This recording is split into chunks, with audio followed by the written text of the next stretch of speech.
Daily Post Punjab Haryana Himachal वेख रहे साढ़े सारे दर्शकों का एक बार फिर तो मैं जसमीत कौर इस्तकबाल करती हाँ। तो अज असी जो गल करनी है तफसील सहित गलबात करांगे। पहला चंद ते हुण सन यानी कि आदित्य L1 की लॉन्चिंग जी है 11:50 से श्री हरिकोटा के प्लाट सेंटर तो की जानी। इस तो पहला सफल लैंडिंग है जी करवा दी गई सी चंद ते असीं तुहानूं कुछ तस्वीरां जड़ियां वो विखा रहे हैं श्री हरिकोटा तो ये लाइव तस्वीरां ने। L1 आदित्य L1 है जोड़ा चंद तो बाद भारत का एक होर कदम स्पेस के वाल है। सूरज से भारत का पहला मिशन है। श्री हरिकोटा स्पेस सेंटर तो आदित्य L1 की लॉन्चिंग है। ऑर्बिट तक पहुंचने के लिए 125 दिन लगणगे। धरती तो 15 लाख किलोमीटर की दूरी है जी वो तय करेगा। सूरजी किरणों की जांच करेगा आदित्य L1। चंद ते लैंडिंग तो बाद हुण सूरज वाल कदम है। तुहानूं असीं तस्वीरां जड़ियां विखा रहे हैं श्री हरिकोटा के स्पेस सेंटर तो आदित्य L1 की लॉन्चिंग है। तुसीं देख सकते हो सीधियां तस्वीरां मिशन आदित्य L1 की लॉन्चिंग है जी की जा रही है। श्री हरिकोटा तो असीं तुहानूं लाइव तस्वीरां इस वक्त दियां विखा रहे हैं। तुसीं अपनी टीवी स्क्रीन ते तस्वीरां वेख पा रहे हो। साडा मकसद है कि जो लोग घर बैठे ने असीं उन्हां नूं भी ये जड़ियां वो दिखा दईए। इसरो का पहला solar mission Aditya L1 launch किया गया। 63 मिनट के अर्थ ऑर्बिट के पहुंचेगा। 4 महीनों के 15 लाख किलोमीटर के लैंग्रेज पॉइंट पर पहुंच जाएगा। चंद्रयान 3 के दक्षिणी ध्रुव से कामयाब लैंडिंग तो बाद इसरो ने सूरज की स्टडी के लिए अपना पहला मिशन है जोड़ा भेजा। आदित्य L1 नाम का मिशन 11:50 से लॉन्च कर दिता गया। तुसीं तस्वीरां वेख सकते हो कि लॉन्चिंग है जी वो हो चुकी है। 11:50 से L1 नाम का मिशन है जोड़ा 11:50 से PSLV C57 के एक्सएल वर्जन रॉकेट के जरिए श्री हरिकोटा के सतीश धवन स्पेस सेंटर तो इसनूं लॉन्च किया गया। PSLV 4 स्टेज वाला रॉकेट है। उत्थे बैठे हुए साइंटिस्ट इस पर पूरी नज़र रख रहे हैं। श्री हरिकोटा दियां ये लाइव तस्वीरां ने। आदित्य L1 नूं रॉकेट 235 19,500 किलोमीटर की ऑर्बिट के विच छड्डेगा। इस नाल 63 मिनट 19 सैकेंड का समा लगेगा। इस स्पेस क्राफ्ट करीब 4 महीनों बाद लैंग्रेज पॉइंट पर पहुंचेगा। इस पॉइंट पर ग्रहण का प्रभाव नहीं पैंदा जिससे चलने सूरज की स्टडी आसानी नाल की जा सकती है। तुसीं तस्वीरां जड़ियां वेख सकते हो अपनी टीवी स्क्रीन पर। श्री हरिकोटा तो लाइव तस्वीरां असीं तुहानूं दिखा रहे हैं। आदित्य L1 लॉन्च कर दिता गया। चंद ते सफल लैंडिंग तो बाद हुण सूरज वाल कदम है जोड़ा भारत ने वधा लिया। हुण एक जोड़ा L1 आदित्य L1 इस मिशन का नाम है जोड़ा वो रखा गया। इसरो के वालों पहला solar mission Aditya L1 launch कर दिता गया। 63 मिनट का समा लगेगा जिसके बाद ये अर्थ ऑर्बिटर के पहुंचेगा। 4 महीनों के 15 लाख किलोमीटर दूर लैंग्रेज पॉइंट पर पहुंच जाएगा। तो साडे सहयोगी विक्रम साडे नाल जुड़ चुके हैं। विक्रम का रुख करते हैं तो असी डिटेल दे विच विक्रम तो समझांगे इस चीज़ के बारे। विक्रम पहला एक सफल लैंडिंग है जी चंद ते की गई चंद्रयान के थ्रू तो अज सैकेंड कदम है जोड़ा इंडिया ने वधाया। एक इतिहास इंडिया इस लिए भी रचन जा रहा है। सब तो पहला ये जोड़ा आदित्य L1 है कित्थे जाएगा किस तरह के काम ने जोड़े होंगे जी लॉन्चिंग है वो कर दी गई। उस मैं तुहानूं भी तो अपने दर्शकों भी मुबारकबाद जरूर देंगे। जी जसमीत बहुत बहुत धन्यवाद तुहाडा। ते अज मैं सारे दर्शकों को एक बार फिर तो मुबारकबाद देना चाहना क्योंकि इसरो हर दिन कुछ नया नया कारनामा करके सानू दिखा रहा है। आपां चंद्रयान 3 के टाइम देखा कि असी पहला चंद्रयान 1 के टाइम 2008 के पास होए। उस तो बाद 2019 के जिहड़ा साडा चंद्रयान 2 मिशन सी पार्शली पास होया सी पार्शली फेल होया सी। उस तो बाद असी चंद्रयान 3 किया जिस दे विच सानू सफल लैंडिंग असी कर पाए चंद्रमा की सतह के उत्ते जिस दे नाल असी दुनिया के चौथे मुल्क बने सी। एंड नाल ही साउथ पोल ते जिहड़ा असी लैंड किया सी उस दे विच असी दुनिया के पहले मुल्क बने। अज फिर तो इसरो सानू मान महसूस करने का एक मौका दे रहा है क्योंकि असी अज हुण सूरज नूं फतेह करने की कोशिश कर रहे हैं।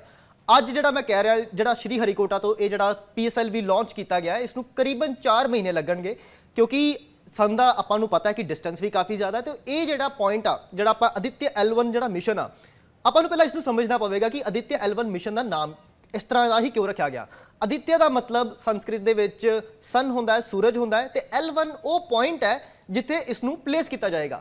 L1 का मतलब है लैग्रांज पॉइंट 1। असी थोड़ी देर बाद ग्राफिक्स के जरिए भी समझांगे कि असी किस थां ते जाने की कोशिश कर रहे हैं। सो ਸਾਡਾ ਜਿਹੜਾ ਸਫ਼ਰ ਹੋਏਗਾ ਇਹ ਕੁਝ 15 ਲੱਖ ਕਿਲੋਮੀਟਰ ਦਾ ਹੋਏਗਾ। ਆਪਾਂ ਪਹਿਲਾਂ ਦੇਖਿਆ ਕਿ ਚੰਦਰਯਾਨ 3 ਦੇ ਟਾਈਮ ਅਸੀਂ 3,84,000 ਕਿਲੋਮੀਟਰ ਦਾ ਜਿਹੜਾ ਸਫ਼ਰ ਤੈਅ ਕੀਤਾ ਸੀ ਐਂਡ ਇਸ ਵਾਰ ਇਹ ਜਿਹੜਾ ਮਿਸ਼ਨ ਹੋਏਗਾ ਉਸ ਤੋਂ 4 ਗੁਣਾ ਜ਼ਿਆਦਾ ਜਿਹੜਾ ਸਫ਼ਰ ਆ ਤੈਅ ਕਰੇਗਾ। ਮੰਗਲਯਾਨ ਜਦੋਂ ਆਪਾਂ 2014 ਦੇ ਵਿੱਚ ਕੀਤਾ ਸੀ ਉਸ ਦੇ ਵਿੱਚ ਅਸੀਂ ਕੁਝ 40 ਲੱਖ ਕਿਲੋਮੀਟਰ ਦਾ ਸਫ਼ਰ ਤੈਅ ਕੀਤਾ ਸੀ। ਸੋ ਉਸ ਦੇ ਕੰਪੈਰੀਟਿਵਲੀ ਬੇਸ਼ੱਕ ਇਹ ਘੱਟ ਆ ਬਟ ਫਿਰ ਵੀ ਇਹ ਕੁਝ ਛੋਟੀ मतलब डिस्टेंस नहीं है जो कवर कर रहे हैं। अभी ग्राफिक्स के जरिए भी समझने की कोशिश करांगे कि असी किस पोजीशन ते जा रहे हैं ते आपां किद्दां पहुंचांगे उस थां ते। फर्स्ट ऑफ ऑल आपां देख लेंदे कि जिहड़ा आपां रीसेंट मिशन सी ਉਹ अपना मून मिशन सी। मून मिशन ਦੇ ਵਿੱਚ ਜਿਹੜਾ ਸਾਡਾ डिस्टेंस ਸੀ ਕੁਝ 3,80,000 ਕਿਲੋਮੀਟਰ ਦਾ ਸੀ। ਉਸ ਤੋਂ ਬਾਅਦ ਅਸੀਂ ਅਗਰ ਸਨ ਤੇ ਜਿਹੜੀ ਧਰਤੀ ਦੇ ਡਿਸਟੈਂਸ ਦੀ ਗੱਲ ਕਰੀ ਜਾਵੇ ਤੇ ਉਸ ਦੇ ਵਿੱਚ ਜਿਹੜਾ ਡਿਸਟੈਂਸ ਸੀ ਕੁਝ 15 ਕਰੋੜ ਕਿਲੋਮੀਟਰ ਦਾ ਸੀ। ਹੁਣ ਜਿਹੜਾ ਅਸੀਂ ਜਿਹੜਾ ਡਿਸਟੈਂਸ ਕਵਰ ਕਰਾਂਗੇ ਉਹ L1 ਪੁਆਇੰਟ ਆ, ਉਹ ਲਗਰਾਂਜ ਪੁਆਇੰਟ 1 ਆ, ਜਿਸ ਦਾ ਜਿਹੜਾ ਡਿਸਟੈਂਸ ਹੋਏਗਾ ਧਰਤੀ ਤੋਂ 15 ਲੱਖ ਕਿਲੋਮੀਟਰ ਦਾ ਹੋਏਗਾ। मतलब कि ਅਸੀਂ ਸੂਰਜ ਦਾ ਜਿਹੜਾ ਡਿਸਟੈਂਸ ਕਵਰ ਕਰਾਂਗੇ, ਜਿਹੜਾ ਧਰਤੀ ਤੋਂ ਸੂਰਜ ਦਾ ਡਿਸਟੈਂਸ ਹੈ ਉਹ ਅਸੀਂ ਸਿਰਫ 1% ਕਵਰ ਕਰਾਂਗੇ। सूरज का धरती तो डिस्टेंस 15 करोड़ किलोमीटर है एंड जिथे असी जा रहे हैं लग्रांज पॉइंट 1 ते वो डिस्टेंस 15 लाख किलोमीटर है। मतलब असी सिर्फ 1% ही जड़ा सूरज वाल जावांगे। हुण असी अगे ग्राफिक्स के जरिए समझने की कोशिश करांगे कि लग्रांज पॉइंट 1 है कि एंड इत्थे ही क्यों प्लेस किया जा रहा है। आपां नूं पहले देखना, आपां नॉर्मली समझते हैं कि जिहड़ी धरती आ चंद्रमा ਦੀ ਗ੍ਰੈਵਿਟੀ ਦੇ ਕਰਕੇ ਉਸ ਨੂੰ ਆਪਣੇ ਆਲੇ ਦੁਆਲੇ ਘੁਮਾਉਂਦੀ ਆ। ਇਸ ਤਰ੍ਹਾਂ ਹੀ ਜਿੱਦਾਂ ਧਰਤੀ ਆ ਉਹ ਸੂਰਜ ਦੇ ਆਲੇ ਦੁਆਲੇ ਘੁੰਮਦੀ ਆ ਕਿਉਂਕਿ ਗ੍ਰੈਵਿਟੇਸ਼ਨਲ ਪੁੱਲ ਹੁੰਦੀ ਆ। ਹੁਣ ਸੇਮ ਚੀਜ਼ ਆਪਾਂ ਦੇਖੀਏ ਤੇ ਕੁਝ ਪੁਆਇੰਟ ਇਦਾਂ ਦਾ ਜ਼ਰੂਰ ਹੋਏਗਾ ਜਿੱਥੇ ਆ ਕੇ ਇਹਨਾਂ ਦੋਵਾਂ ਦੀ ਜਿਹੜੀ ਗ੍ਰੈਵਿਟੀਜ਼ ਆ ਜਿਹੜੀ ਆਪਣੀ ਵੱਲ ਖਿੱਚਦੀ ਆ ਉਹ ਇੱਕ ਪੁਆਇੰਟ ਤੇ ਆ ਕੇ ਨਿਊਟਰਲ ਹੋ ਜਾਏਗਾ। ਸੋ ਉਹ ਪੁਆਇੰਟ ਹੋਏਗਾ ਲਗਰਾਂਜ ਪੁਆਇੰਟ 1। ਇਦਾਂ ਹੀ ਆਪਣੇ ਜਿਹੜੇ ਬ੍ਰਹਿਮੰਡ ਦੇ ਵਿੱਚ ਆ ਸੋਲਰ ਸਿਸਟਮ ਦੇ ਵਿੱਚ ਟੋਟਲ 5 ਲਗਰਾਂਜ ਪੁਆਇੰਟ ਆ ਜਿੱਥੇ कोई ग्रेविटी ज़्यादा इन्फ्लुएंस नहीं करती। सो असी इस बार जो जा रहे हैं वो L1 पॉइंट से जा रहे हैं। अब मैं दर्शकों को इत्थे होर दसना चाहांगा कि आपां कुछ टाइम पहला जेम्स वैब टैलीस्कोप का भी जिहड़ा नासा द्वारा छड्डिया गया सी जिसने सानू जिहड़े अपने गैलेक्सीज़ दे काफ़ी सारे राज भी दसे। वो जिहड़ा पॉइंट सी उसी L1 L2 पॉइंट से असीं छड्डिया सी। इस बार असीं जा रहे हैं L1 पॉइंट ते। आपां जिद्दां ग्राफिक्स के जरिए भी समझ सकते हैं कि ये जिहड़ी रैड लाइन आ ये ग्रेविटेशनल पुल हैगी आ सूरज की, ब्लू लाइन है ग्रेविटेशनल पुल अर्थ की एंड ए पॉइंट है L1 जिथे असी इसनू आदित्य L1 मिशन नू प्लेस करांगे। इस तो बाद अगर आप ग्राफिक्स देखिए इस तो आप नैक्सट पॉइंट ते जावांगे तो देखांगे कि असी एक्चुअल दे विच पहुंचांगे किद्दां। उस तरह अगर आप ग्राफिक्स चेंज कर सकीए तो आप दिखा सकीए अपने दर्शकों को कि आप पहुंचांगे किद्दां। ਆਪਾਂ ਨੂੰ ਪਤਾ ਹੈ ਕਿ ਸਾਡੇ ਚੰਦਰਯਾਨ ਆਪਣੇ ਕੋ ਇਸਰੋ ਦੇ ਵਿੱਚ ਵੀ ਅਸੀਂ ਦੇਖਿਆ ਕਿ ਸਾਡੇ ਕੋ ਉਨੇ ਪਾਵਰਫੁਲ ਰਾਕੇਟਸ ਨਹੀਂ ਆ। ਆਪਣੇ ਕੇ ਸਿਵਾਨ ਸਰ ਨੇ ਵੀ ਸਾਡੇ ਜਿਹੜੇ ਇਸਰੋ ਦੇ ਫਾਰਮਰ ਚੀਫ ਰਹੇ ਨੇ ਉਹਨਾਂ ਨੇ ਵੀ ਕਿਹਾ ਸੀ ਕਿ ਇੰਡੀਆ ਨੂੰ ਹੁਣ ਪਾਵਰਫੁਲ ਰਾਕੇਟਸ ਬਣਾਉਣ ਦੀ ਵੀ ਜ਼ਰੂਰਤ ਹੈ ਕਿਉਂਕਿ ਅਸੀਂ ਇੱਕੋ ਵਾਰ ਇਹ ਡਿਸਟੈਂਸ ਤੈਅ ਕਰਨਾ ਚਾਹੁੰਦੇ ਹਾਂ ਪਰ ਸਾਡੇ ਕੋ ਪਾਵਰਫੁਲ ਰਾਕੇਟਸ ਨਹੀਂ ਗਏ। ਫਿਰ ਆਪਾਂ ਜਾਵਾਂਗੇ ਕਿੱਦਾਂ? ਉਸ ਦੇ ਲਈ ਅਸੀਂ ਜਿਹੜਾ ਸਾਡੇ ਕੋਲ ਜੋ ਵੀ ਰਿਸੋਰਸਿਸ ਮੌਜੂਦ ਨੇ ਅਸੀਂ ਉਸ ਦਾ ਯੂਜ਼ ਕਰਦੇ ਹਾਂ। ਅਸੀਂ ਯੂਜ਼ ਕਰਦੇ ਹਾਂ ਇੱਥੇ ਸਲਿੰਗ ਸ਼ਾਟ ਟੈਕਨੀਕ ਦਾ। ਇਸ ਦੇ ਵਿੱਚ ਸੇਮ ਆ ਜਿਸ ਤਰ੍ਹਾਂ ਹੁਣ ਆਪਾਂ ਪਹਿਲਾਂ ਆਊਟਰ ਆਰਬਿਟ ਦੇ ਵਿੱਚ ਪਲੇਸ ਕਰ ਦਿੱਤਾ ਜਾਏਗਾ। ਉਸ ਤੋਂ ਬਾਅਦ ਇਸ ਨੂੰ ਜਿਸ ਤਰ੍ਹਾਂ ਆਪਾਂ ਪਹਿਲਾਂ ਵੀ ਗੱਲ ਕੀਤੀ ਸੀ ਕਿ ਜਿਸ ਤਰ੍ਹਾਂ ਆਪਾਂ ਧਾਗੇ ਦੇ ਨਾਲ ਇੱਕ ਪੱਥਰ ਨੂੰ ਬੰਨਿਆ ਹੁੰਦਾ ਤੇ ਜਿਸ ਤਰ੍ਹਾਂ ਉਸ ਨੂੰ ਘੁਮਾਵਾਂਗੇ ਜਿਸ ਤਰ੍ਹਾਂ ਉਸ ਦੀ ਆਪਾਂ ਢਿੱਲ ਦੇਵਾਂਗੇ ਤੇ ਉਹ ਜਿਹੜਾ ਪੱਥਰ ਆ ਉਹ ਹੋਰ ਦੂਰ ਜਾਏਗਾ। ਸੇਮ ਟੈਕਨੀਕ ਦਾ ਅਸੀਂ ਯੂਜ਼ ਕਰਾਂਗੇ। ਪਹਿਲਾਂ 1 2 3 4 ਆਰਬਿਟ ਤੋਂ ਬਾਅਦ ਇਹ ਜਿਹੜਾ ਅਰਥ ਦੀ ਜਿਹੜਾ ਸਫੀਅਰ ਆਫ ਇਨਫਲੂਐਂਸ ਤੋਂ ਬਾਹਰ ਜਾਏਗਾ। मतलब इस पॉइंट तो बाद जिहड़ी धरती दी आ अपनी अर्थ दी आ जिहड़ी ग्रैविटी आ उस ऑर्बिटर नूं कोई इफेक्ट नहीं कर पाएगी। उस तो बाद एक फेज च जाएगा क्रूज फेज दे विच। क्रूज फेज दे विच जिहड़े उहदे बूस्टर्स आ एक बार उसनूं थ्रस्ट दे देणगे दैन वो धक्कदा जाएगा जिहड़ा लग्रांज पॉइंट 1। उस तो बाद इस पॉइंट तो बाद ये दोबारा एक मनूवर करेगा जिस दे नाल ये लग्रांज पॉइंट 1 दे नाल अंदर जाएगा एंड उससे ऑर्बिट दे नाल घूमदा रहेगा। हुण कई सोच रहे होणे कि लग्रांज पॉइंट 1 ही क्यों?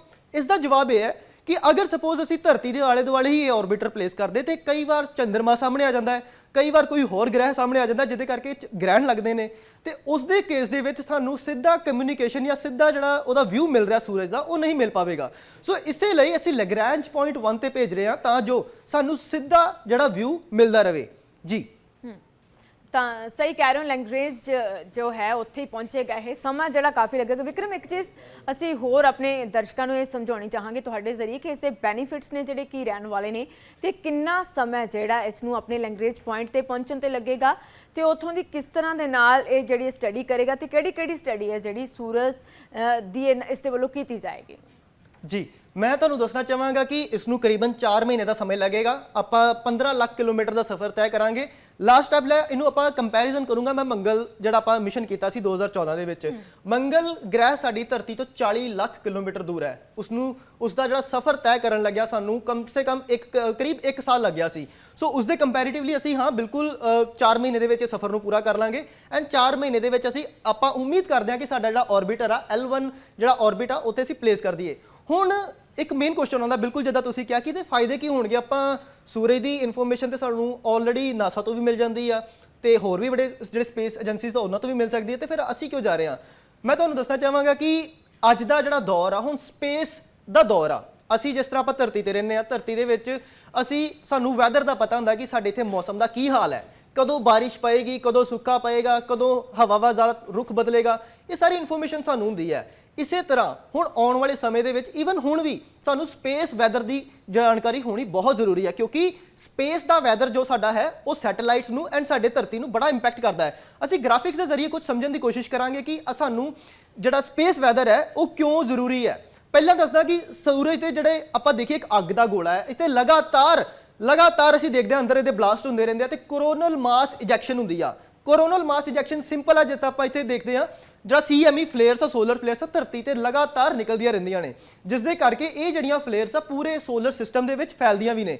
ਅਗਰ ਆਪਾਂ ਅੱਗੇ ਦੇਖਾਂਗੇ ਤੇ ਆਪਾਂ ਦੇਖਾਂਗੇ ਕਿ ਸੋਲਰ ਜਿਹੜੀਆਂ ਫਲੇਅਰਸ ਆ ਇਹ ਧਰਤੀ ਨੂੰ ਇਫੈਕਟ ਕਿੱਦਾਂ ਕਰਦੀਆਂ ਨੇ। ਇਹ ਬਹੁਤ ਇੰਪੋਰਟੈਂਟ ਹੈ ਕਿਉਂਕਿ ਆਉਣ ਵਾਲਾ ਜਿਹੜਾ ਸਾਡਾ ਦੌਰ ਆ ਸੈਟੇਲਾਈਟਸ ਦਾ ਦੌਰ ਆ। ਅਸੀਂ ਬਹੁਤ ਸਾਰੇ ਹਜ਼ਾਰਾਂ ਸੈਟੇਲਾਈਟਸ ਸਾਡੇ ਆਰਬਿਟਸ ਤੇ ਜਿਹੜੇ ਧਰਤੀ ਦੇ ਆਲੇ ਦੁਆਲੇ ਘੁੰਮ ਰਹੇ ਨੇ ਐਂਡ ਹੋਰ ਅੱਗੇ ਵੀ ਫਿਊਚਰ 'ਚ ਜਾਣਗੇ।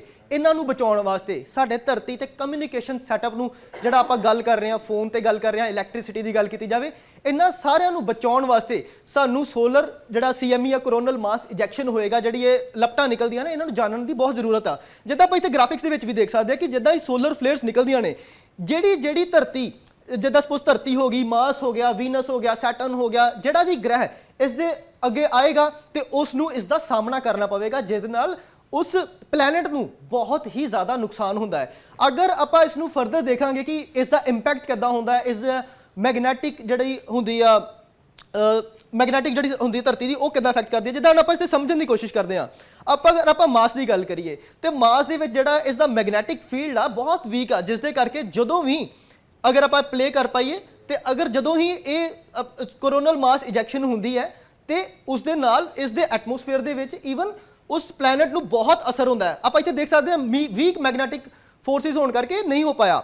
ਪਰ ਅਗਰ ਆਪਾਂ ਅਰਥ ਦੀ ਗੱਲ ਕਰੀਏ, ਅਰਥ ਦਾ ਜਿਹੜਾ ਮੈਗਨੈਟਿਕ ਸਫੀਅਰ ਆ ਇਹ ਕਾਫੀ ਸਟਰੋਂਗ ਆ। ਜਿੱਦਾਂ ਹੀ ਕੋਈ ਸੋਲਰ ਫਲੇਅਰ ਧਰਤੀ ਨੂੰ ਅਟੈਕ ਕਰਦੀ ਹੈ ਤੇ ਉਹਦਾ ਮੈਗਨੈਟਿਕ ਫੀਲਡ ਜਿਹੜਾ ਉਸ ਨੂੰ ਬਚਾ ਲੈਂਦਾ ਹੈ। ਅਗਰ ਗੱਲ ਕੀਤੀ ਜਾਵੇ, ਇੱਕ ਈਵੈਂਟ ਹੋਇਆ ਸੀ 1859 ਦੇ ਵਿੱਚ, ਇੱਕ ਕਾਰਨਗੀ ਈਵੈਂਟ ਨਾਮ ਦੇ ਨਾਲ ਜਾਣਿਆ ਜਾਂਦਾ ਵਾ, ਜੋ ਆਪਾਂ ਅੱਗੇ ਦੇਖਾਂਗੇ ਕਿ ਕੀ ਹੋਇਆ ਸੀ। ਉਹਦੇ 'ਚ ਕੀ ਹੋਇਆ ਸੀ ਕਿ ਇੰਨਾ ਜ਼ਿਆਦਾ ਵੱਡਾ ਸਟਰੋਮ ਆਇਆ ਇੱਕ, ਜਿਸ ਨੇ ਪੂਰੇ ਧਰਤੀ ਦੇ ਵਿੱਚ ਇਲੈਕਟ੍ਰਿਕ ਜਿਹੜੀਆਂ ਲਾਈਨ ਸੀ ਉਸ ਨੂੰ ਤਬਾਹ ਕਰ ਦਿੱਤਾ। ਜਿੰਨੀਆਂ ਟੈਲੀਗ੍ਰਾਫ ਸੀ, ਜਿੰਨੀਆਂ ਟੈਲੀਫੋਨਿਕ ਲਾਈਨ ਸੀ, ਉਹਨਾਂ ਸਾਰਿਆਂ ਨੂੰ ਪੂਰਾ ਤਰੀਕੇ ਨਾਲ ਤਬਾਹ ਕਰ ਦਿੱਤਾ। ਇਹੋ ਜਿਹੀ ਕੁਛ ਨਾ ਹੋਵੇ। ਆਪਾਂ ਪਿਛਲੀ ਗ੍ਰਾਫਿਕਸ ਦੇ ਵਿੱਚ ਜਾਣਾ ਚਾਹਾਂਗੇ ਤੇ ਅਗਰ ਉਸ ਦੇ ਵਿੱਚ ਵੇਖੀਏ ਤਾਂ ਕੀ ਹੋ ਸਕਦਾ ਹੈ।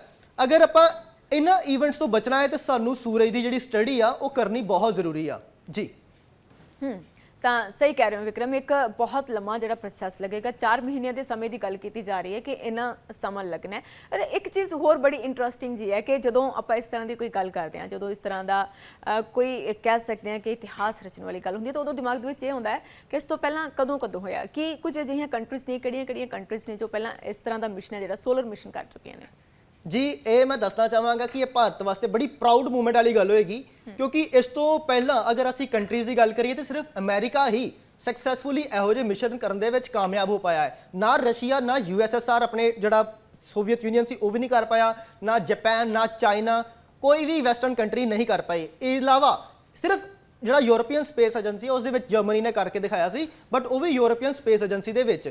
ਅਗਰ ਆਪਾਂ ਕੰਟਰੀ ਇੰਡੀਵਿਜੂਅਲ ਦੀ ਗੱਲ ਕਰੀਏ ਤਾਂ ਇੰਡੀਆ ਅਮਰੀਕਾ ਤੋਂ ਇਲਾਵਾ ਕੋਈ ਨਹੀਂ ਕਰ ਪਾਇਆ। ਅਗਰ ਅਸੀਂ 4 ਮਹੀਨੇ ਤੱਕ ਅਗਰ ਆਪਾਂ ਦੇਖਾਂਗੇ ਕਿ ਜਦੋਂ ਸਾਡਾ ਪਲੇਸ ਹੋ ਜਾਂਦਾ ਹੈ ਆਰਬਿਟਰ, ਤੇ ਸ਼ਾਇਦ ਅਸੀਂ ਦੂਸਰੇ ਕੰਟਰੀ ਹੋਵਾਂਗੇ। ਅਸੀਂ ਗ੍ਰਾਫਿਕਸ ਦੇ ਜ਼ਰੀਏ ਵੀ ਦੇਖਣਾ ਚਾਹਾਂਗੇ ਕਿ ਕਿਹੜੀ ਕੰਟਰੀ ਦਾ ਕਿਹੜਾ ਪ੍ਰੋਬ ਕਿੱਥੇ ਪਹੁੰਚਾ ਹੈ। ਅਗਰ ਅਸੀਂ ਗ੍ਰਾਫਿਕਸ ਦੇ ਜ਼ਰੀਏ ਦੇਖ ਪਾਈਏ ਤੇ ਇਹ ਆਲਰੇਡੀ ਜਿਹੜੇ ਸੋਲਰ ਮਿਸ਼ਨਸ ਆਲਰੇਡੀ ਹੈਗੇ ਨੇ, ਜਿਹੜੇ ਸੋਲਰ ਮਿਸ਼ਨਸ ਹੋ ਰਹੇ ਨੇ।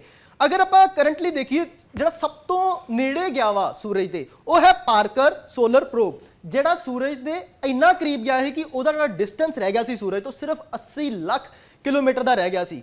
ਸੋ ਸਭ ਤੋਂ ਜ਼ਿਆਦਾ ਜਿਹੜਾ ਸੂਰਜ ਦੇ ਨੇੜੇ ਗਿਆ ਵਾ ਉਹ ਹੈ ਅਮਰੀਕਾ ਦਾ ਨਾਸਾ ਦਾ ਜਿਹੜਾ ਪਾਰਕਰ ਜਿਹੜਾ ਮਿਸ਼ਨ ਸੀ।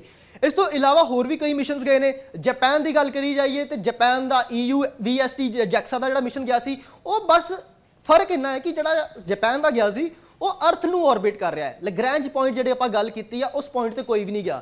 ਅਗਰ ਆਪਾਂ ਇੰਡੀਆ ਦੀ ਗੱਲ ਕਰੀਏ, ਇੰਡੀਆ ਆਬਵੀਅਸਲੀ ਗੱਲ ਆ ਜਿਹੜਾ ਜਿਹੜਾ ਆਪਣਾ ਮੈਗਨੈਟਿਕ ਫੀਲਡ ਹੈਗਾ ਉਸ ਤੋਂ ਬਾਹਰ ਜਾਏਗਾ, ਲੈਗਰੈਂਜ ਪੁਆਇੰਟ 1 ਤੇ ਜਾਏਗਾ ਤੇ ਕਮ ਸੇ ਕਮ 15 ਲੱਖ ਕਿਲੋਮੀਟਰ ਜਿਹੜਾ ਧਰਤੀ ਤੋਂ ਦੂਰ ਐਂਡ ਇੱਥੇ ਜਾ ਕੇ ਇਹਨੂੰ ਪਲੇਸ ਕੀਤਾ ਜਾਏਗਾ। ਸੋ ਇਹ ਭਾਰਤ ਵਾਸਤੇ ਬੜੀ ਮਾਣ ਵਾਲੀ ਗੱਲ ਹੋਏਗੀ ਕਿ ਭਾਰਤ ਜਿਹੜਾ ਸੋਲਰ ਮਿਸ਼ਨ ਇਹ ਕਰੇਗਾ ਐਂਡ ਕਿਉਂਕਿ ਅਮਰੀਕਾ ਤੇ ਭਾਰਤ ਤੋਂ ਇਲਾਵਾ ਇਹ ਕੋਈ ਨਹੀਂ ਕਰ ਪਾਇਆ ਜੀ।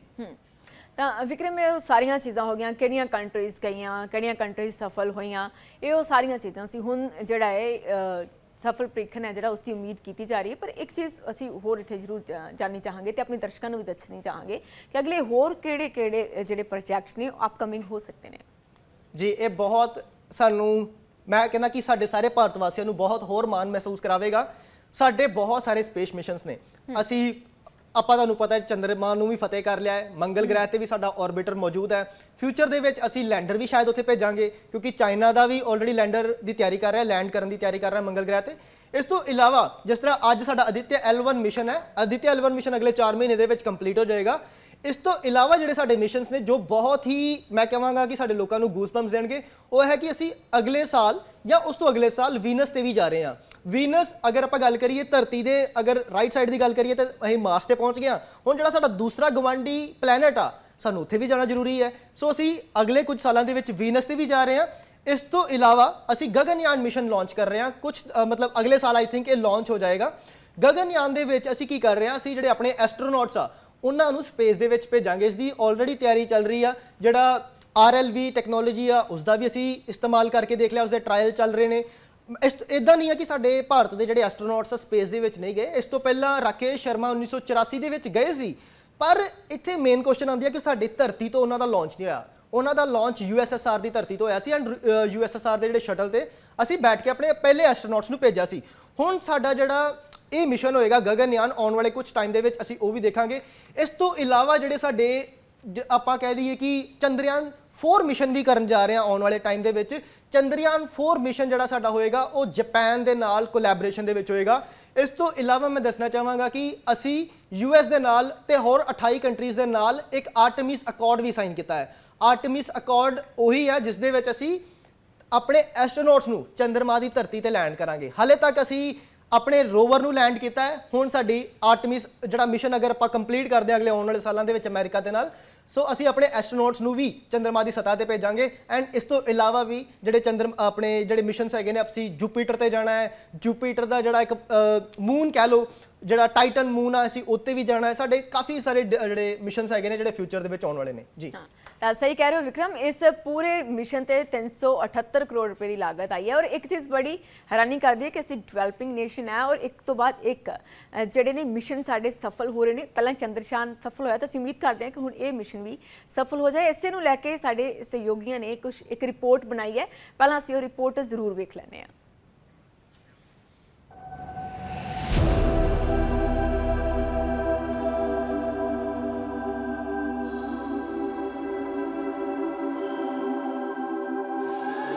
ਤੇਜ਼ੀ ਨਾਲ ਦੁਨੀਆ ਦੇ ਨਕਸ਼ੇ ਤੇ ਆਪਣੀ ਵੱਖਰੀ ਪਹਿਚਾਣ ਬਣਾਉਣ ਵਾਲਾ ਭਾਰਤ ਸਪੇਸ ਸੈਕਟਰ ਦੇ ਵਿੱਚ ਵੀ ਨਿਤ ਨਵੀਆਂ ਬੁਲੰਦੀਆਂ ਨੂੰ ਛੂ ਰਿਹਾ ਹੈ।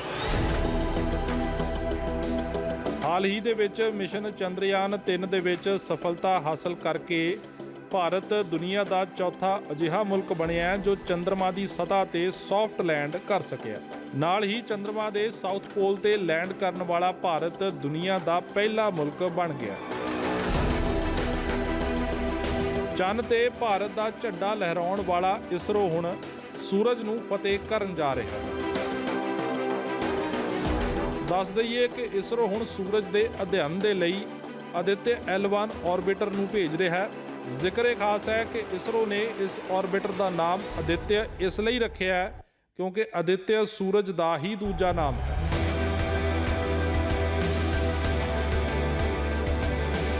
ਆਦਿਤਿਆ L1 15 ਲੱਖ ਕਿਲੋਮੀਟਰ ਦਾ ਸਫ਼ਰ ਅਗਲੇ 4 ਮਹੀਨਿਆਂ ਦੇ ਵਿੱਚ ਤੈਅ ਕਰੇਗਾ। ਇਸ ਆਰਬਿਟਰ ਨੂੰ ਸਾਡੇ ਸੋਲਰ ਸਿਸਟਮ ਦੇ ਲੈਂਗਰਾਂਜ ਪੁਆਇੰਟ 1 ਤੇ ਪਲੇਸ ਕੀਤਾ ਜਾਵੇਗਾ, ਜਿੱਥੋਂ ਇਹ ਬਿਨਾਂ ਕਿਸੇ ਰੁਕਾਵਟ ਸੂਰਜ ਦੇ ਆਲੇ ਦੁਆਲੇ ਘੁੰਮਦਾ ਹੋਇਆ ਸਾਨੂੰ ਸੂਰਜ ਦੀ ਸਟੀਕ ਜਾਣਕਾਰੀ ਦੇਵੇਗਾ।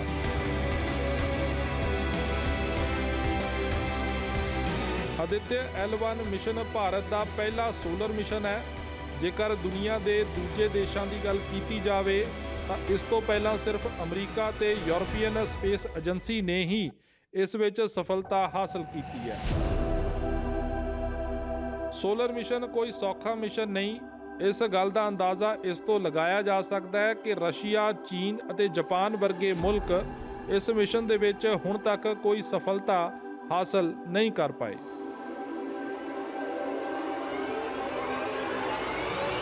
ਆਦਿਤਿਆ L1 ਮਿਸ਼ਨ ਦੇ ਵਿੱਚ ਜੇਕਰ ਭਾਰਤ ਸਫਲਤਾ ਹਾਸਲ ਕਰ ਲੈਂਦਾ ਹੈ ਤਾਂ ਸਾਨੂੰ ਸਪੇਸ ਵੈਦਰ ਦੀ ਇੱਕਦਮ ਸਟੀਕ ਜਾਣਕਾਰੀ ਮਿਲ ਪਾਏਗੀ। ਸਾਨੂੰ ਸਭ ਨੂੰ ਪਤਾ ਹੈ ਕਿ ਸੂਰਜ ਅੱਗ ਦਾ ਇੱਕ ਗੋਲਾ ਹੈ।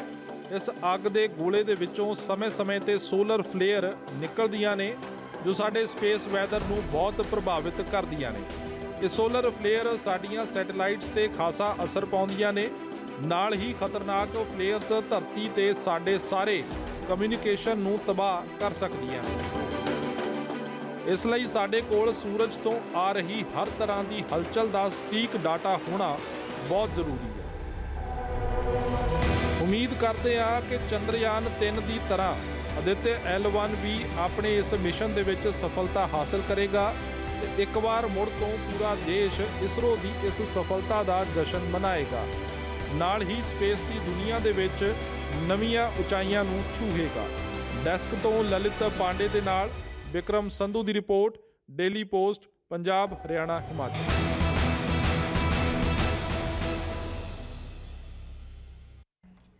ਤਾਂ ਵਿਕਰਮ, ਬਿਲਕੁਲ ਅਸੀਂ ਦੇਖਿਆ ਕਿ ਬਹੁਤ ਹੀ ਪ੍ਰਭਾਵਫੁਲ ਹੈ ਜਿਹੜਾ ਇਹ ਹੈ ਤੇ ਕੁਝ ਸਮਾਂ ਜਿਹੜਾ ਇਸ ਨੂੰ ਉੱਥੇ ਪਹੁੰਚਣ ਤੇ ਲੱਗਣਾ ਹੈ।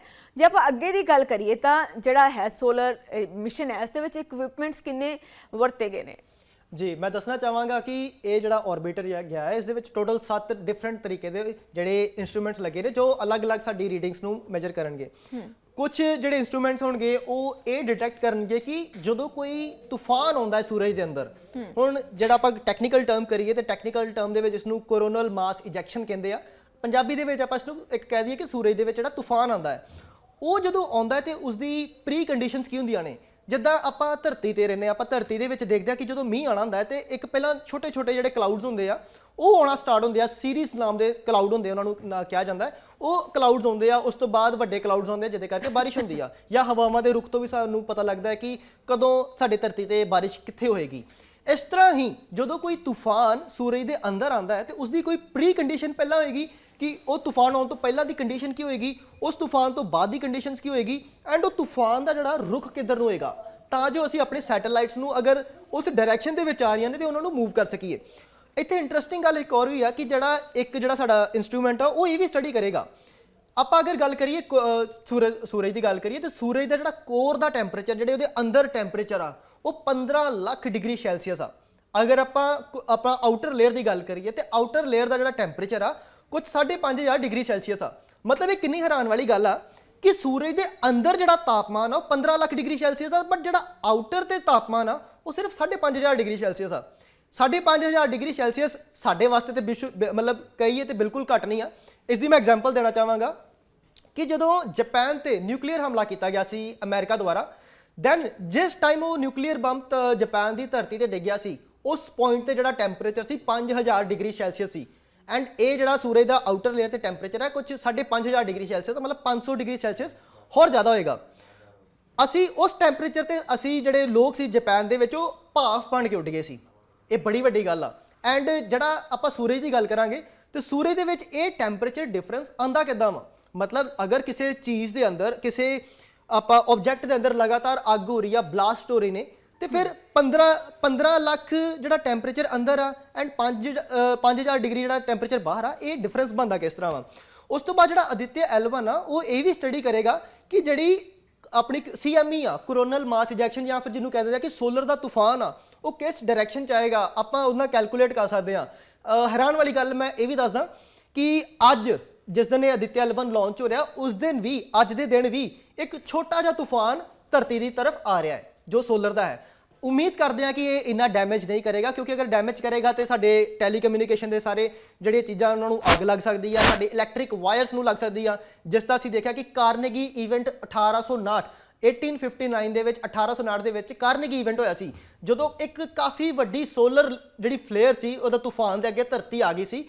ਉਸਨੇ ਸਾਡੇ ਪੂਰੇ ਧਰਤੀ ਦੇ ਜਿੰਨੀ ਇਲੈਕਟ੍ਰਿਕ ਪੋਲ ਸੀ ਉਹਨਾਂ ਨੂੰ ਅੱਗ ਲਗਾ ਦਿੱਤੀ ਸੀ, ਨਾਲ ਹੀ ਜਿੰਨੇ ਸਾਡੇ ਟੈਲੀਗ੍ਰਾਫ ਸੀ ਉਹਨਾਂ ਨੂੰ ਵੀ ਅੱਗ ਲਗਾ ਦਿੱਤੀ ਸੀ। ਸੋ ਉਸ ਦੇ ਨਾਲ ਸਾਨੂੰ ਕਾਫੀ ਭਾਰੀ ਨੁਕਸਾਨ ਹੋਇਆ ਸੀ। ਸੋ ਅਸੀਂ ਇਹ ਚੀਜ਼ਾਂ ਕੈਲਕੂਲੇਟ ਕਰਾਂਗੇ ਕਿ ਕਦੋਂ ਤੂਫਾਨ ਆਂਦਾ ਹੈ, ਐਂਡ ਜਦੋਂ ਤੂਫਾਨ ਆਉਣ ਦੀ ਕੰਡੀਸ਼ਨ ਹੁੰਦੀ ਹੈ ਤਾਂ ਉਸ ਤੋਂ ਪਹਿਲਾਂ ਸੂਰਜ ਕੋਈ ਸੰਕੇਤ ਸਾਨੂੰ ਦਿੰਦਾ ਹੈ ਕਿ ਨਹੀਂ, ਕਿਉਂਕਿ ਇਹ ਸੰਕੇਤ ਜਾਣਨਾ ਸਾਡੇ ਵਾਸਤੇ ਬਹੁਤ ਹੀ ਜ਼ਿਆਦਾ ਜ਼ਰੂਰੀ ਹੈ ਜੀ।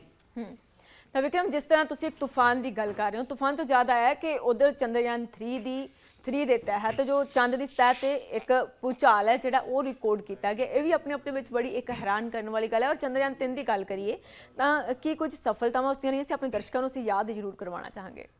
ਜੀ, ਚੰਦਰਯਾਨ 3 ਜਿਹੜਾ ਮਿਸ਼ਨ ਹਲੇ ਵੀ ਆਨਗੋਇੰਗ ਹੈ, ਕਿਉਂਕਿ 15 ਦਿਨ ਦਾ ਮਿਸ਼ਨ ਸੀ, ਹਲੇ ਕੁਝ ਦਿਨ ਹੀ ਹੋਏ ਨੂੰ ਲਾਂਚ ਹੋਏ, ਉੱਥੇ ਲੈਂਡ ਕੀਤੇ ਨੂੰ ਹੋਏ ਨੇ। ਅਗਲੇ ਕੁਝ 10 ਦਿਨ ਆਈ ਥਿੰਕ ਹੋਰ ਉੱਥੇ ਜਿਹੜੀ ਸਟੱਡੀ ਕਰੇਗਾ। ਜਿਹੜੀ ਕੁਝ ਚੀਜ਼ਾਂ ਦੀ ਸਾਨੂੰ ਉੱਥੇ ਪਤਾ ਲੱਗਾ ਵਾ, ਜੋ ਸਾਇੰਟੀਫਿਕ ਜਿਹੜੇ ਇਨਸਟਰੂਮੈਂਟਸ ਸਾਨੂੰ ਪਤਾ ਲੱਗਾ ਹੈ ਕਿ ਚੰਦਰਮਾ ਦੀ ਸਤਹ ਦੀ ਗੱਲ ਕਰ ਲਈਏ, ਚੰਦਰਮਾ ਦੀ ਸਤਹ ਦੀ ਆਪਾਂ ਗੱਲ ਕਰ ਲਈਏ ਤੇ ਆਪਾਂ ਨੂੰ ਪਤਾ ਹੈ ਕਿ ਉੱਥੇ ਜਿਹੜਾ ਟੈਂਪਰੇਚਰ ਆ +100 ਡਿਗਰੀ ਸੈਲਸੀਅਸ ਤੋਂ -200 to 50 ਡਿਗਰੀ ਸੈਲਸੀਅਸ ਤੱਕ ਵੀ ਚਲਾ ਜਾਂਦਾ ਹੈ। ਅਗਰ ਜਦੋਂ ਸਾਡਾ ਲੈਂਡਰ ਵਿਕਰਮ ਉੱਥੇ ਜਦੋਂ ਲੈਂਡ ਕੀਤਾ ਸੀ, ਉਸ ਦੇ ਅੰਦਰ ਇੱਕ ਇਨਸਟਰੂਮੈਂਟ ਲੱਗਾ ਸੀ, ਉਸਨੇ ਡਿਟੈਕਟ ਕੀਤਾ ਕਿ ਜਿਹੜੀ ਮੂਨ ਦੀ ਸੋਇਲ ਹੈ, ਜੋ ਮਿੱਟੀ ਹੈ ਮੂਨ ਦੀ, ਉਹਦੀ ਜਿਹੜੀ ਮਿੱਟੀ ਆ, ਅਗਰ ਉਹਨੂੰ ਥੋੜਾ ਜਿਹਾ ਥੱਲੇ ਜਾਈਏ, ਕੁਝ ਸੈਂਟੀਮੀਟਰ ਕੁਝ ਇੰਚਸ ਥੱਲੇ ਡਿਗ ਡਾਊਨ ਕਰੀਏ ਤੇ ਟੈਂਪਰੇਚਰ ਦਾ ਵੇਰੀਏਸ਼ਨ ਬੜਾ ਆਉਂਦਾ ਹੈ। ਆਪਾਂ ਨੂੰ ਹਾਲੇ ਤੱਕ ਇਹੀ ਲੱਗਦਾ ਸੀ ਕਿ ਮੂਨ ਸ਼ਾਇਦ ਕਾਫੀ ਠੰਡਾ ਇੱਕ ਉਪਗ੍ਰਹਿ ਹੈ, ਬਟ ਹੁਣ ਸਾਨੂੰ ਪਤਾ ਲੱਗ ਰਿਹਾ ਹੈ ਕਿ ਜਿਹੜੀ ਉੱਪਰਲੀ ਪਰਤ ਹੈ ਸਿਰਫ ਮੂਨ ਦੀ, ਉਹੀ ਜ਼ਿਆਦਾ ਜਿਹੜਾ ਟੈਂਪਰੇਚਰ ਵੇਰੀਏਸ਼ਨ ਕਰਦੀ ਆ। ਐਂਡ ਇਹ ਬੜੀ ਇੰਪੋਰਟੈਂਟ ਵੀ ਆ, ਕਿਉਂਕਿ ਅਗਰ ਆਪਾਂ ਸਪੋਜ਼ ਆਉਣ ਵਾਲੇ ਟਾਈਮ ਦੇ ਵਿੱਚ ਚੰਦਰਮਾ ਦੀ ਸਤਹ ਦੇ ਉੱਤੇ ਆਪਾਂ ਫਿਊਚਰ ਕਲੋਨੀਜ਼ ਬਣਾਵਾਂਗੇ ਤੇ ਇਸ ਸਤਹ ਦੇ ਉੱਤੇ ਨਹੀਂ ਰਵਾਂਗੇ, ਅਸੀਂ ਚੰਦਰਮਾ ਨੂੰ ਜਿਹੜੀ ਖੁਦਾਈ ਕਰਕੇ ਉਹਦੇ ਅੰਦਰ ਆਪਣੇ ਸ਼ੈਲਟਰ ਬਣਾ ਸਕਦੇ ਹਾਂ, ਘਰ ਬਣਾ ਸਕਦੇ ਹਾਂ, ਤਾਂ ਜੋ ਜਿਹੜਾ ਸਾਨੂੰ ਐਕਸਟ੍ਰੀਮ ਟੈਂਪਰੇਚਰ ਨਾ ਦੇਖਣਾ ਪਵੇ। ਮੈਂ ਇੱਥੇ ਐਗਜ਼ਾਮਪਲ ਦੇਣਾ ਚਾਹੂੰਗਾ ਕਿ ਸਾਡੇ ਧਰਤੀ ਦਾ ਜਿਹੜਾ ਸਭ ਤੋਂ ਠੰਡਾ ਏਰੀਆ ਵਾ ਉਹ ਰਸ਼ੀਆ ਦੇ ਵਿੱਚ ਸਾਈਬੇਰੀਆ ਇੱਕ ਜਗ੍ਹਾ ਵਾ, ਉੱਥੇ ਆ ਜਿੱਥੇ -50 -55 ਡਿਗਰੀ ਸੈਲਸੀਅਸ ਜਿਹੜਾ ਟੈਂਪਰੇਚਰ ਹੋ ਜਾਂਦਾ ਹੈ। ਪਰ ਚੰਦਰਮਾ ਦੀ ਗੱਲ ਕਰੀਏ ਤੇ ਇੱਥੇ ਜਿਹੜਾ ਟੈਂਪਰੇਚਰ ਆ -250 ਡਿਗਰੀ, ਮਤਲਬ ਜੋ ਧਰਤੀ ਤੇ ਸਭ ਤੋਂ ਠੰਡਾ ਏਰੀਆ ਹੈ ਉਸ ਤੋਂ ਵੀ 5 ਗੁਣਾ ਜ਼ਿਆਦਾ ਠੰਡ ਚੰਦਰਮਾ ਦੀ ਸਤਹ ਤੇ ਹੋ ਸਕਦੀ ਹੈ। ਸੋ ਇਹਨਾਂ ਜਿਹੜੀਆਂ ਐਕਸਟ੍ਰੀਮ ਵੇਰੀਏਸ਼ਨਸ ਹੋਣਗੀਆਂ ਟੈਂਪਰੇਚਰ ਦੇ ਵਿੱਚ, ਉਸ ਦੇ ਲਈ ਅਸੀਂ ਚੰਦਰਮਾ ਦੀ ਅੰਦਰ ਜਿਹੜੀ ਧਰਤੀ ਤੇ ਜਿਹੜੀ ਸਤਹ ਦੇ ਉੱਤੇ ਖੁਦਾਈ ਕਰਕੇ ਅੰਦਰ ਰਹਿ ਸਕਦੇ ਹਾਂ। ਇਸ ਤੋਂ ਇਲਾਵਾ ਇੱਕ ਹੋਰ ਜਿਹੜੀ ਸਾਨੂੰ ਬਹੁਤ ਵੱਡੀ ਅਚੀਵਮੈਂਟ ਮਿਲੀ ਹੈ, ਉਹ ਹੈ ਕਿ ਸਾਨੂੰ ਚੰਦਰਮਾ ਦੀ ਸਤਹ ਦੇ ਉੱਤੇ ਸਲਫਰ ਮਿਲਿਆ ਹੈ। ਸਲਫਰ ਮੈਂ ਦੱਸਣਾ ਚਾਹਾਂਗਾ ਕਿ ਇੱਕ ਇਹੋ ਜਿਹਾ ਐਲੀਮੈਂਟ ਆ ਜਾਂ ਕੰਪੋਨੈਂਟ ਆ ਜੋ ਮੋਸਟਲੀ ਵੋਲਕੈਨਿਕ, ਜਿੱਥੇ ਲਾਵਾ ਹੁੰਦਾ ਹੈ, ਜਿੱਥੇ ਕੋਈ ਜਵਾਲਾਮੁਖੀ ਫਟਦਾ ਹੈ, ਉੱਥੇ ਮਿਲਦਾ ਹੈ, ਕਿਉਂਕਿ ਇਹ ਧਰਤੀ ਦੇ ਕੋਰ ਦੇ ਅੰਦਰ ਹੈ। ਪਰ ਅਗਰ ਚੰਦਰਮਾ ਦੀ ਗੱਲ ਕਰੀਏ ਤੇ ਚੰਦਰਮਾ ਦੇ ਵਿੱਚ ਤੇ ਕੋਈ ਲਾਵਾ ਨਹੀਂ ਹੈ, ਨਾ ਕੋਈ ਜਵਾਲਾਮੁਖੀ ਹੈ, ਦੈਨ ਫਿਰ ਉਹ ਸਲਫਰ ਉੱਥੇ ਜਿਹੜੀ ਚੰਦਰਮਾ ਦੀ ਸਤਹ ਦੇ ਉੱਤੇ ਪਹੁੰਚਿਆ ਕਿੱਦਾਂ? ਇਹ ਬੜੀ ਇੰਪੋਰਟੈਂਟ ਗੱਲ ਹੈ ਇਹ, ਕਿਉਂਕਿ ਸਾਨੂੰ ਆਉਣ ਵਾਲੇ ਟਾਈਮ ਦੇ ਵਿੱਚ ਦੱਸੇਗਾ ਕਿ ਚੰਦਰਮਾ ਐਕਚੁਅਲ 'ਚ ਬਣਿਆ ਕਿੱਦਾਂ, ਧਰਤੀ ਬਣੀ ਕਿੱਦਾਂ, ਜਿਹੜਾ ਸਾਡਾ ਸੋਲਰ ਸਿਸਟਮ ਆ ਬਣਿਆ ਕਿੱਦਾਂ। ਇਹ ਸਾਰੀ ਇੰਪੋਰਟੈਂਟ ਚੀਜ਼ਾਂ ਨੇ ਜੋ ਸਾਨੂੰ ਫਿਊਚਰ ਦੇ ਵਿੱਚ ਪਤਾ ਲੱਗਣਗੀਆਂ ਜੀ। ਗੱਲ ਵੀ ਕੀਤੀ ਹੈ ਤਾਂ ਹੁਣ ਜੇ ਆਪਾਂ ਸੋਲਰ ਮਿਸ਼ਨ ਦੀ ਗੱਲ ਕਰ ਲਈਏ ਤਾਂ ਸੂਰਜ ਦੇ ਵੱਲ ਜੋ ਮਿਸ਼ਨ ਜਿਹੜਾ ਭੇਜਿਆ ਗਿਆ ਉਹ ਉੱਥੇ ਸਟੱਡੀ ਕੀ ਕੁਝ ਕਰੇਗਾ? ਜੀ, ਸਟੱਡੀ ਫਸਟ ਆਫ ਆਲ ਮੈਂ ਜਿਸ ਤਰ੍ਹਾਂ ਪਹਿਲਾਂ ਕਿਹਾ ਕਿ ਅਸੀਂ ਕੋਰੋਨਾ ਜਿਹੜਾ ਆਊਟਰ ਮੋਸਟ ਜਿਹੜੀ ਲੇਅਰ ਆ ਉਸ ਦਾ ਟੈਂਪਰੇਚਰ ਦੇਖਣ ਦੀ ਕੋਸ਼ਿਸ਼ ਕਰਾਂਗੇ ਕਿ ਇੰਨਾ ਵੇਰੀਏਸ਼ਨ ਕਿਉਂ ਆ। 15 ਲੱਖ ਡਿਗਰੀ ਇਨਸਾਈਡ ਜਿਹੜਾ ਸੂਰਜ ਦੇ ਅੰਦਰ ਦਾ ਟੈਂਪਰੇਚਰ ਆ, ਉਸ ਤੋਂ ਬਾਅਦ ਜਿਹੜੀ ਸਰਫੇਸ ਤੇ ਟੈਂਪਰੇਚਰ ਆ 5000 ਡਿਗਰੀ ਸੈਲਸੀਅਸ, ਇੰਨਾ ਵੇਰੀਏਸ਼ਨ ਆ ਕਿਉਂ ਰਿਹਾ ਵਾ, ਕਿਹੜੀ ਰੀਜ਼ਨਸ ਕਰਕੇ ਆ ਰਿਹਾ ਵਾ। ਉਸ ਤੋਂ ਬਾਅਦ ਜਿਹੜੀ ਸੋਲਰ ਫਲੇਸ ਜਿਹੜਾ ਆਪਾਂ ਕਹਿ ਦਿੰਦੇ ਹਾਂ ਸੋਲਰ ਤੂਫਾਨ, ਸੂਰਜ ਦੀ ਜਿਹੜੀਆਂ ਲਪਟਾਂ ਨਿਕਲਦੀਆਂ ਨੇ, ਉਸ ਦੀ ਸਟੱਡੀ ਕਰਾਂਗੇ ਕਿ ਜਦੋਂ ਕੋਈ ਸੂਰਜ ਦੇ ਵਿੱਚ ਅੰਦਰ ਕੋਈ ਮੂਵਮੈਂਟ ਹੁੰਦੀ ਆ, ਜਿੱਦਾਂ ਲੈਟ ਸਪੋਜ਼ ਅਸੀਂ ਜਵਾਲਾਮੁਖੀ ਮੰਨ ਲੈਂਦੇ ਹਾਂ ਕਿ ਅਗਰ ਸੂਰਜ ਦੇ ਅੰਦਰ ਕੋਈ ਜਵਾਲਾਮੁਖੀ ਟਾਈਪ ਫਟ ਰਿਹਾ ਚੀਜ਼, ਤੇ ਉਸ ਟਾਈਮ ਕੀ ਸਾਨੂੰ ਕੋਈ ਸੰਕੇਤ ਮਿਲਦੇ ਆ ਕਿ ਕੁਝ ਇਹੋ ਜਿਹਾ ਈਵੈਂਟ ਸੂਰਜ ਦੇ ਉੱਤੇ ਹੋਣ ਵਾਲਾ ਹੈ, ਜਾਂ ਇਸ ਤੋਂ ਬਾਅਦ ਦੇ ਕੁਝ ਈਵੈਂਟਸ ਆ। ਇਸ ਤੋਂ ਇਲਾਵਾ ਆਪਾਂ ਦੇਖਾਂਗੇ ਕਿ ਜਿਹੜੇ ਮੈਗਨੈਟਿਕ ਫੀਲਡ ਆ ਜਿਹੜੀ ਧਰਤੀ ਦੀ, ਉਸ ਨੂੰ ਕਿੱਦਾਂ ਇਫੈਕਟ ਪੈਂਦਾ। ਮੈਂ ਇੱਥੇ ਇੱਕ ਇੰਟਰਸਟਿੰਗ ਗੱਲ ਦੱਸਣਾ ਚਾਹਾਂਗਾ।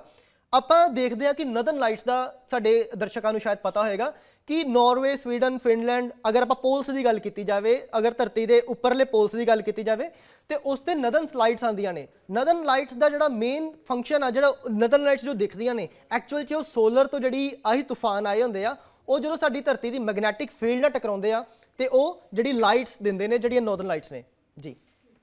ਤਾਂ ਵਿਕਰਮ, ਇੱਥੇ ਇੱਕ ਚੀਜ਼ ਹੋਰ ਜਾਣਨੀ ਬਹੁਤ ਜ਼ਰੂਰੀ ਹੋ ਜਾਂਦੀ ਹੈ ਬੇਹੱਦ, ਕਿਉਂਕਿ ਕਿਉਰਿਓਸਿਟੀ ਹੈ ਹਰ ਇੱਕ ਨੂੰ ਹੁੰਦੀ ਹੈ।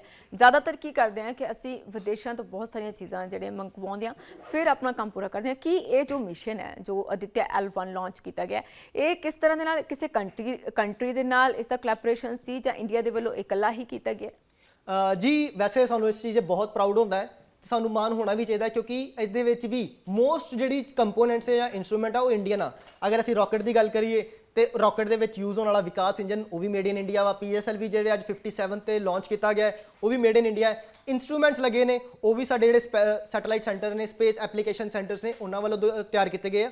ਚੰਦਰਯਾਨ 3 ਦੇ ਟਾਈਮ ਅਸੀਂ ਕੁਝ ਜਿਹੜੇ ਇੰਸਟਰੂਮੈਂਟ ਸੀ ਅਮਰੀਕਾ ਨੇ ਸਾਨੂੰ ਦਿੱਤੇ ਸੀ, ਅਸੀਂ ਉਹ ਯੂਜ਼ ਕੀਤੇ। ਬਾਕੀ ਮੋਸਟਲੀ ਅਸੀਂ ਇਸਰੋ ਦੇ ਵਿੱਚ ਅਗਰ ਦੇਖਦੇ ਹਾਂ ਜਿੰਨੇ ਵੀ ਮਿਸ਼ਨਸ ਹੁੰਦੇ ਆ ਮੋਸਟਲੀ ਸਵਦੇਸ਼ੀ ਹੁੰਦੇ ਨੇ ਜੀ। ਤਾਂ ਇੱਕ ਇਹ ਵੀ ਅਸੀਂ ਸਾਫ਼ ਕਰਨਾ ਚਾਹਾਂਗੇ ਕਿ ਜੋ ਬਾਕੀ ਕੰਟਰੀਜ਼ ਨੇ, ਜਿਸ ਤਰ੍ਹਾਂ ਕਿ ਤੁਸੀਂ ਕੁਝ ਸਮਾਂ ਪਹਿਲਾਂ ਦੱਸਿਆ ਕਿ ਬਾਕੀ ਕੁਝ ਕੰਟਰੀਜ਼ ਨੇ ਜਿਨ੍ਹਾਂ ਨੇ ਆਪਣੇ ਸੋਲਰ ਮਿਸ਼ਨ ਭੇਜੇ ਨੇ, ਤੇ ਉਹਨਾਂ ਦੇ ਨਾਲੋਂ ਸਾਡੇ ਇਹ ਦੇਸ਼ ਦਾ ਜੋ ਸੋਲਰ ਮਿਸ਼ਨ ਹੈ ਇਹ ਕਿੰਨਾ ਕੁ ਵੱਖ ਹੈ ਤੇ ਕਿਵੇਂ ਵੱਖ ਹੈ? ਜੀ ਮੈਂ ਦੱਸਣਾ ਚਾਹਾਂਗਾ ਕਿ ਫਿਲਹਾਲ ਸਿਰਫ ਅਗਰ ਦੇਖੀਏ ਤਾਂ ਸੋਲਰ ਮਿਸ਼ਨ ਸਿਰਫ ਅਮਰੀਕਾ ਨੇ ਕੀਤੇ ਨੇ। ਅਮਰੀਕਾ ਦਾ ਅਗਰ ਪਾਰਕਰ ਮਿਸ਼ਨ ਕਰੀਏ, ਇਹ ਇਕਲੌਤੀ ਚੀਜ਼ ਆ ਜਾਂ ਇਕਲੌਤਾ ਇੰਸਟਰੂਮੈਂਟ ਆ ਜਾਂ ਇਕਲੌਤਾ ਆਰਬਿਟਰ ਮਿਸ਼ਨ ਆ ਜੋ ਸੂਰਜ ਦੇ ਬਹੁਤ ਜ਼ਿਆਦਾ ਕਰੀਬ ਗਿਆ ਹੈ। ਜਿਸ ਤਰ੍ਹਾਂ ਮੈਂ ਪਹਿਲਾਂ ਵੀ ਕਿਹਾ ਕਿ ਸੂਰਜ ਦੀ ਧਰਤੀ ਤੋਂ ਦੂਰੀ 15 ਕਰੋੜ ਕਿਲੋਮੀਟਰ ਦੂਰ ਹੈ। ਜਿਹੜਾ ਪਾਰਕਰ ਆਰਬਿਟਰ ਗਿਆ ਸੀ ਉਹ ਸਿਰਫ ਜਿਹੜਾ ਡਿਸਟੈਂਸ ਸੀ ਪਾਰਕਰ ਆਰਬਿਟਰ ਦਾ ਤੇ ਸੂਰਜ ਦਾ ਸਿਰਫ 80 ਲੱਖ ਕਿਲੋਮੀਟਰ ਰਹਿ ਗਿਆ ਸੀ। ਮਤਲਬ ਕਮ ਸੇ ਕਮ ਉਹ 14 ਕਰੋੜ 20 ਲੱਖ ਕਿਲੋਮੀਟਰ ट्रैवल करके गया तो ये बहुत दूरी उसने तय की है। अगर आप इससे कंपैरेटिवली आप इंडिया का करिए, इंडिया का सिर्फ 15 लाख किलोमीटर जा रहा है, इसी सिर्फ सूरज से जो धरती का डिस्टेंस आ 1% कवर कर रहे हैं। 15 करोड़ किलोमीटर डिस्टेंस है एंड असी कवर कर रहे हैं 15 लाख किलोमीटर। सो ये डिफरेंस है। इस तो इलावा अमेरिका ने होर भी काफ़ी सारे मिशनस भेजे ने जो लैग्रैंज पॉइंट 1 ते भी ने, कुछ लैग्रैंज पॉइंट 2 ते भी ने। सो इदां दे डिफरेंट जोड़े ऑर्बिटर मिशनस हैगे ने। पर अगर आप होर कंट्रीज़ की गल करिए, जापान की गल करिए, चाइना की गल करिए तो अफसोस की गल आ वो शायद हजे तक ये मिशन नहीं कर पाए। अगर भारत सक्सैसफुल हो गया तो भारत दुनिया का दूसरा देश बनेगा। अगर आप एजेंसी वाइज करिए, नासा यूरोपीयन स्पेस एजेंसी तो बाद इसरो सूरज ਨੂੰ फतेह करेगा। एक लास्ट क्वेश्चन जरूर है कि इस वक्त इसरो ਦੇ ਵਿੱਚ ਕੀ ਹੋ ਰਿਹਾ, ਸਥਿਤੀ ਹੈ ਜਿਹੜੀ ਉਹ ਕਿਸ ਤਰ੍ਹਾਂ ਦੀ ਹੈ, ਕੀ ਕੁਝ ਉੱਥੇ ਚੱਲ ਰਿਹਾ ਹੈ? जी मैं दसना चाहांगा कि इस वक्त अगर आप तस्वीरां भी देख सकीए तो इसरो ਦੇ ਵਿੱਚ ਜਿਹੜਾ ਚੱਲ ਰਿਹਾ कि ऑर्बिटर ਜਿਹੜਾ ਆਪਾਂ ਭੇਜਿਆ, ਰੌਕਟ ਭੇਜਿਆ, ਉਸ ਦੇ ਵਿੱਚ ਪਹਿਲਾਂ ਅਲੱਗ-ਅਲੱਗ ਸਟੇਜਸ ਹੋਣਗੇ। ਰੌਕਟ ਦੇ ਵਿੱਚੋਂ ਪਹਿਲਾਂ ਡਿਫਰੈਂਟ ਸਟੇਜਸ ਜਿਹੜੇ ਬੂਸਟਰਸ ਆ ਉਹ ਸਟ੍ਰੈਪਸ ਅਲੱਗ ਹੋਣਗੇ। ਉਸ ਤੋਂ ਬਾਅਦ ਰੌਕਟ ਕੁਝ ਹਾਈਟ ਅਚੀਵ ਕਰੇਗਾ, ਕਿਉਂਕਿ ਅਗਰ ਆਪਾਂ ਦੇਖੀਏ ਧਰਤੀ ਤੋਂ ਬਾਹਰ ਨਿਕਲਣਾ ਕੋਈ ਸੌਖੀ ਗੱਲ ਨਹੀਂ ਆ। ਧਰਤੀ ਤੋਂ ਬਾਹਰ ਨਿਕਲਣ ਵਾਸਤੇ ਇੱਕ ਰੌਕਟ ਦੀ ਸਪੀਡ 22.8 ਮੀਟਰ ਪਰ ਸੈਕਿੰਡ ਦੀ ਹੋਣੀ ਚਾਹੀਦੀ ਆ। ਤਦ ਹੀ ਉਹ ਜਿਹੜਾ ਧਰਤੀ ਦਾ ਗ੍ਰੈਵਿਟੇਸ਼ਨਲ ਪੁੱਲ ਆ, ਜਿਹੜੀ ਧਰਤੀ ਦੀ ਗ੍ਰੈਵਿਟੇਸ਼ਨਲ ਖਿੱਚ ਹੈਗੀ ਆ, ਉਸ ਤੋਂ ਬਾਹਰ ਨਿਕਲ ਪਾਵੇਗਾ। ਇਸ ਤੋਂ ਬਾਹਰ ਨਿਕਲਣ ਤੋਂ ਬਾਅਦ ਰੌਕਟ 4 ऑर्बिटर्स ਦੇ ਵਿੱਚ ਘੁੰਮੇਗਾ। ਡਿਫਰੈਂਟ ਜਿਹੜੇ ऑर्बिट्स ਹੋਣਗੇ ਉਸ ਦੇ ਵਿੱਚ ਘੁੰਮੇਗਾ। ਡਿਫਰੈਂਟ ਟਾਈਮ ਤੇ ਇਹਦੇ ऑर्बिटर ਦੇ ਜਿਹੜੇ ਥਰਸਟਰਸ ਆ ਔਨ ਹੋਣਗੇ ਤੇ ਉਸ ਨੂੰ, ਜਿਸ ਤਰ੍ਹਾਂ ਆਪਾਂ ਪਹਿਲਾਂ ਵੀ ਗੱਲ ਕੀਤੀ ਹੈ ਕਿ ਅਗਰ ਆਪਾਂ ਇੱਕ ਪੱਥਰ ਨੂੰ ਡੋਰੀ ਦੇ ਨਾਲ ਬੰਨ ਲਈਏ ਤੇ ਉਸ ਨੂੰ ਘੁਮਾਈਏ ਤੇ ਫਿਰ ਉਹ ਬਾਹਰ ਹੌਲੀ ਨਿਕਲਦਾ ਰਹੇਗਾ। ਇਸ ਤੋਂ ਬਾਅਦ ਕੁਝ ਟਾਈਮ ਬਾਅਦ ਇਹ ਜਿਹੜਾ ਸਾਡਾ ਕਰੂਜ਼ ਫੇਜ਼ ਹੋਏਗਾ ਉਸ ਤੇ ਜਾਏਗਾ। ਉਸ ਤੋਂ ਬਾਅਦ ਸਾਡਾ ਲੈਗਰੈਂਜ ਪੁਆਇੰਟ 1 ਤੇ ਜਾ ਕੇ ਇਹ ਸਾਡਾ ਮਿਸ਼ਨ ਕੰਪਲੀਟ ਹੋਏਗਾ। ਜੀ ਵਿਕਰਮ, ਬਹੁਤ ਧੰਨਵਾਦ ਤੁਹਾਡਾ। ਤੁਸੀਂ ਬਹੁਤ ਸੋਹਣੇ ਤਰੀਕੇ ਦੇ ਨਾਲ ਜਾਣਕਾਰੀ ਜਿਹੜੀ ਸਾਡੇ ਦਰਸ਼ਕਾਂ ਤੱਕ ਪਹੁੰਚਾਈ ਹੈ ਅਤੇ ਦੱਸਿਆ ਕਿ ਕਿਸ ਤਰ੍ਹਾਂ ਦੇ ਨਾਲ ਇਹ ਸੋਲਰ ਮਿਸ਼ਨ ਹੈ ਜਿਹੜਾ ਕੰਮ ਕਰੇਗਾ। ਅਦਿੱਤਿਆ L1 ਕੀ ਹੈ, ਲੈਗਰੈਂਜ ਪੁਆਇੰਟ ਕੀ ਹੈ। ਅਸੀਂ ਤੁਹਾਡਾ ਬਹੁਤ ਸ਼ੁਕਰੀਆ ਕਰਦੇ ਹਾਂ ਜੀ, ਥੈਂਕ ਯੂ। ਤਾਂ ਭਾਰਤ ਨੇ ਸੂਰਜ ਵੱਲ ਵੀ ਆਪਣਾ ਕਦਮ ਵਧਾ ਲਿਆ ਹੈ। ਚੰਦਰਯਾਨ 3 ਹੈ ਜਿਹੜਾ ਸਫਲਤਾਪੂਰਵਕ ਉਸ ਦੀ ਲੈਂਡਿੰਗ ਹੋ ਗਈ ਹੈ, ਤਾਂ ਹੁਣ ਸੂਰਜ ਦੇ ਵੱਲ ਇੱਕ ਹੋਰ ਕਦਮ ਹੈ ਤੇ ਉਮੀਦ ਕਰਦੇ ਹਾਂ ਕਿ ਭਾਰਤ ਇੱਕ ਵਾਰ ਫਿਰ ਤੋਂ ਇਤਿਹਾਸ ਸਿਰਜੇਗਾ। ਫਿਲਹਾਲ ਇਸ ਖਾਸ ਪੇਸ਼ਕਸ਼ ਦੇ ਵਿੱਚ ਨਹੀਂ, ਮੈਨੂੰ ਤੇ ਮੇਰੇ ਸਹਿਯੋਗੀ ਵਿਕਰਮ ਨੂੰ ਇਜਾਜ਼ਤ ਦਿਓ। ਧੰਨਵਾਦ, ਸਤਿ ਸ਼੍ਰੀ ਅਕਾਲ। Daily Post, Punjab, Haryana, Himachal, journalism of hope.